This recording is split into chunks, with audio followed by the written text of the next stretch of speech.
The temperature in Black Canyon on a summer afternoon in 1931 reached 119 degrees Fahrenheit. Not outside. Inside the tunnels. Inside the tunnels carved directly into living rock, where 21,000 men went to work every single day. Men who swung from ropes hundreds of feet above the canyon floor. Men who breathed diesel fumes and dynamite smoke. Men who collapsed from the heat, were dragged out, and returned to work the next morning. 96 of them never came home, and yet not one of them permanently walked off that job. So why am I with men dying every week in conditions that would shut down any modern work site in an afternoon? Did they never stop? That answer is the whole story, and we'll get there.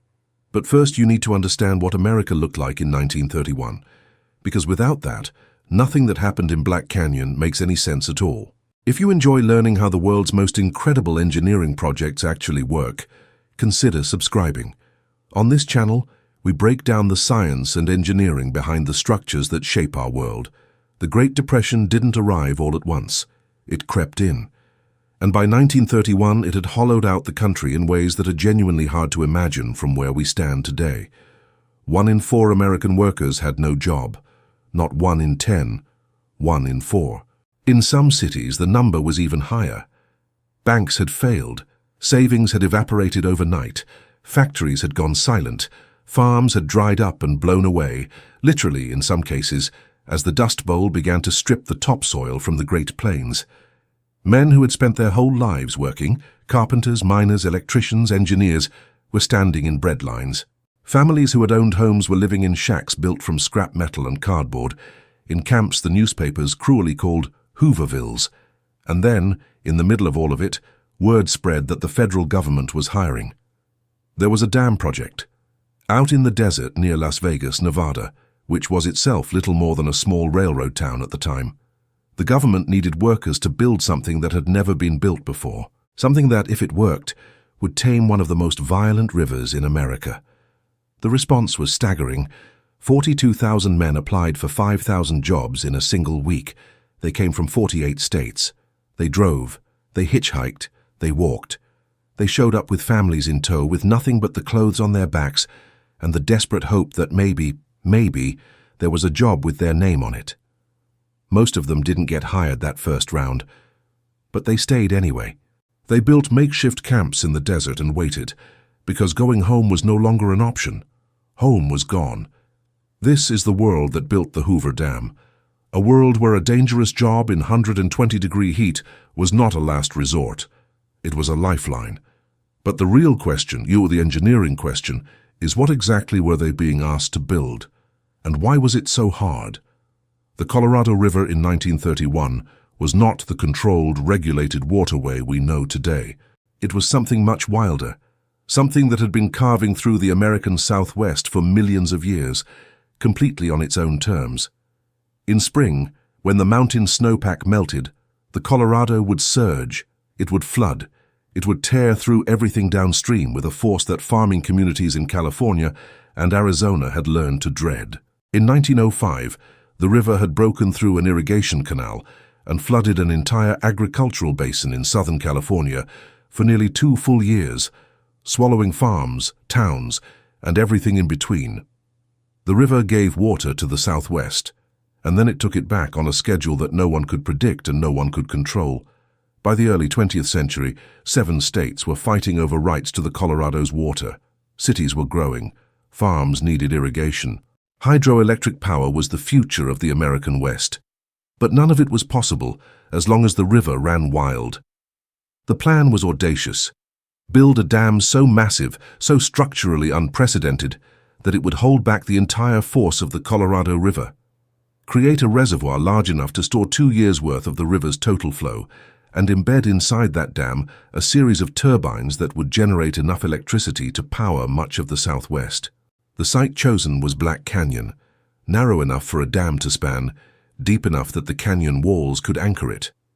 But building a dam in Black Canyon meant building it inside a river that was still flowing.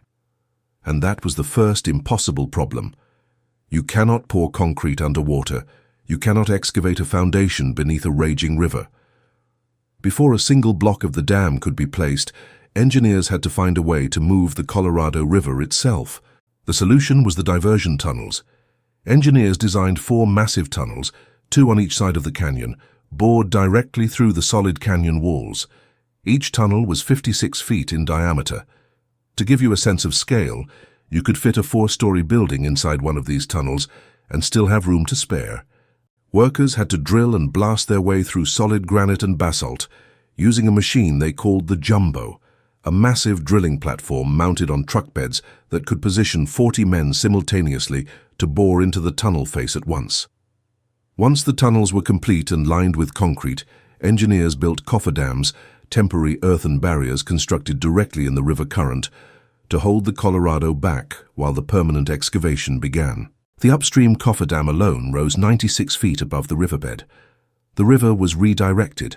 The canyon bed, wet and silted, was exposed for the first time in geological history. And what engineers found when they looked at it was not the solid bedrock they needed. It was sediment, centuries of debris deposited by the river's floods. Before a single yard of permanent concrete could be poured, all of it had to be excavated, down to bedrock, which in places sat more than 30 feet below the surface. The dam had to be built on something permanent, something that would hold, because the forces this structure would eventually contain were almost incomprehensible. At its base, the finished Hoover Dam bears water pressure of 45,000 pounds per square foot. Every square foot, at every moment, forever. Getting the engineering right wasn't optional. Getting it wrong meant catastrophe.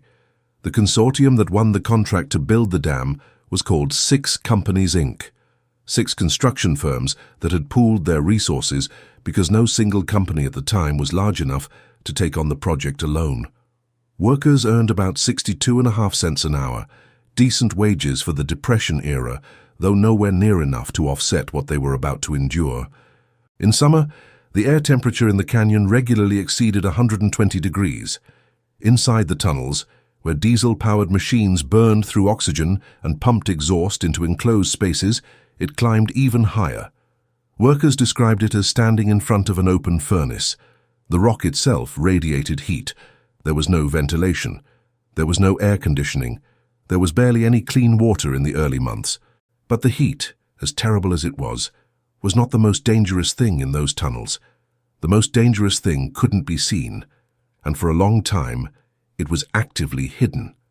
The drilling equipment and haulage trucks ran on gasoline engines. In those enclosed spaces, with limited airflow and no exhaust systems, carbon monoxide built up to lethal concentrations. Workers breathed it in not knowing what it was. No warning labels, no monitors, no alarms. They just started feeling dizzy. Then weak. Then some of them didn't get back up. The company classified many of these deaths officially as pneumonia. The workers had their own name for it. They called it tunnel disease, and they knew exactly what it was. Those deaths, officially invisible, officially reclassified, represent one of the darker chapters in the dam's history. Families received no compensation tied to the true cause. The men were simply gone. Beyond the invisible dangers, there were the very visible ones. The canyon walls above the construction site were covered in loose, fractured rock, cracked by centuries of flooding. Before the dam could be built, every piece of it had to come down, because a single boulder falling from those heights onto the workers below could kill dozens. The men who did that job were called high scalers. Suspended from ropes anchored at the canyon rim, sometimes 700 or 800 feet above the floor, they used hand drills and jackhammers to pry loose rock away from the walls. They worked in the open sun, dangling above sheer drops, with no safety net and no hard hat. Workers improvised their own protection. They dipped their cloth hats in tar and left them to harden in the desert sun. These makeshift helmets became one of the early predecessors of the modern hard hat.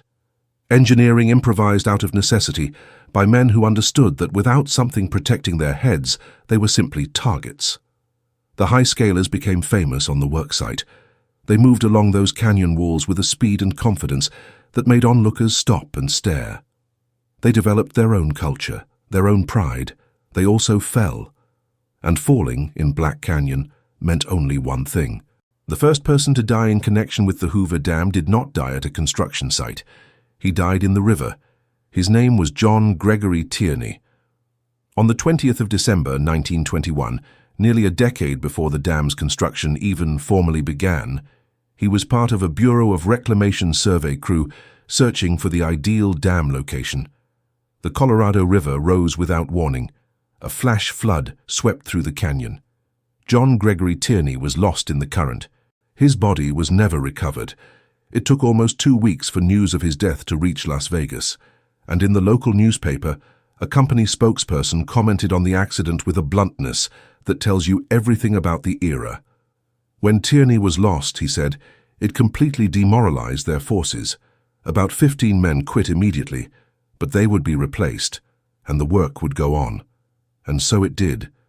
Through the early years of construction, deaths accumulated across every category of hazard the site had to offer. Falls from the canyon walls, rock strikes, blasting accidents, machinery, drowning, carbon monoxide, heat. In August of 1931, 5 months into the main construction phase, workers went on strike. The immediate trigger was a wage reassignment. 30 tunnel workers moved to lower-paying jobs without warning.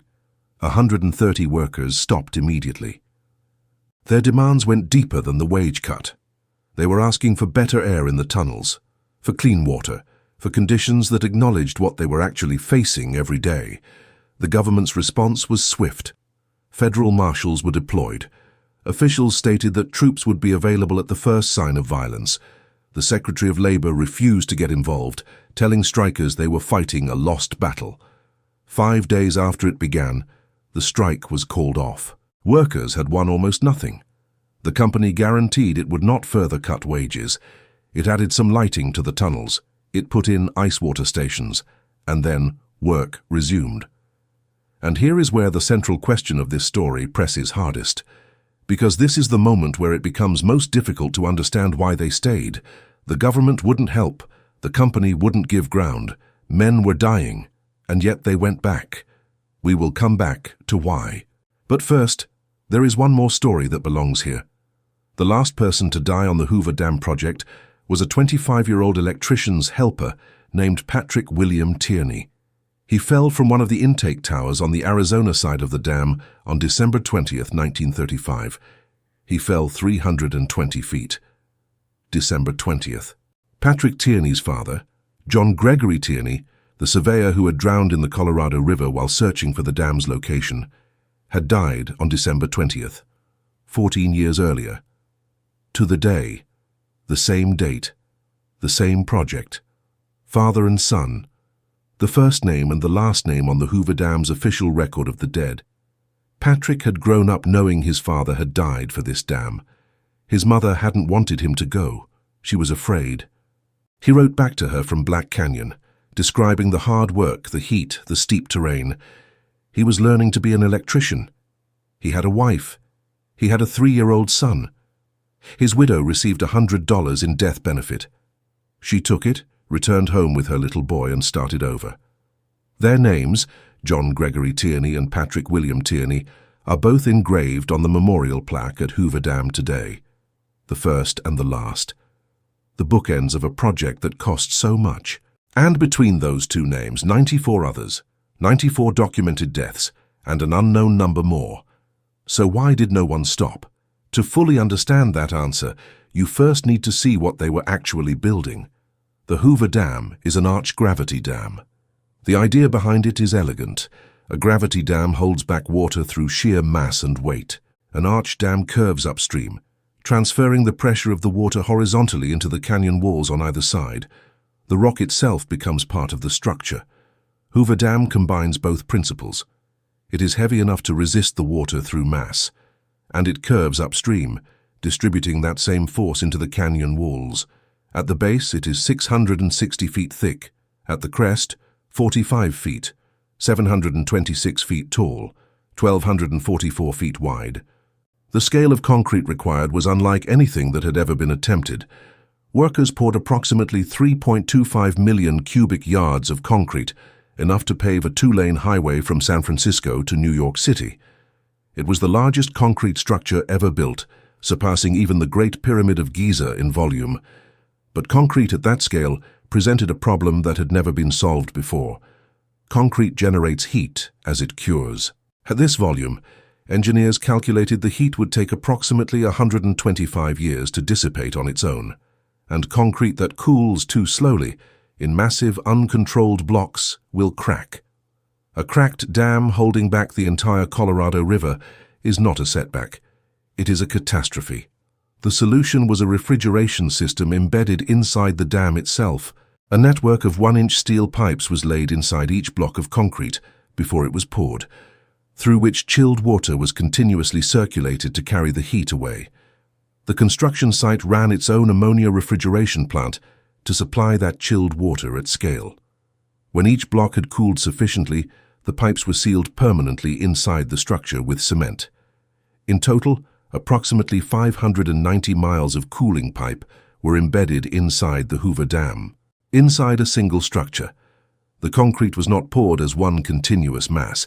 It was assembled as a series of interlocking columns, modular blocks, each 5 feet tall, linked together and then grouted under pressure to become one unified structure.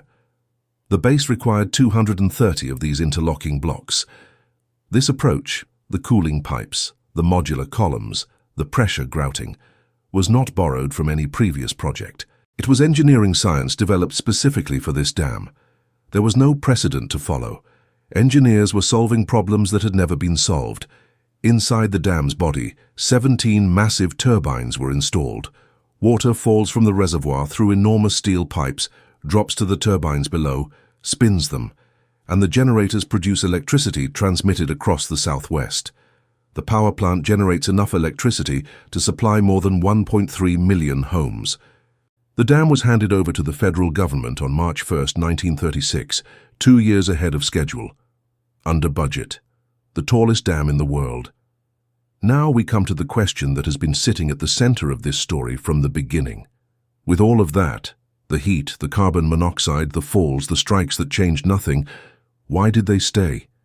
The answer is not simple, and anyone who gives you a simple answer is not being fully honest. It was partly the money. Of course it was.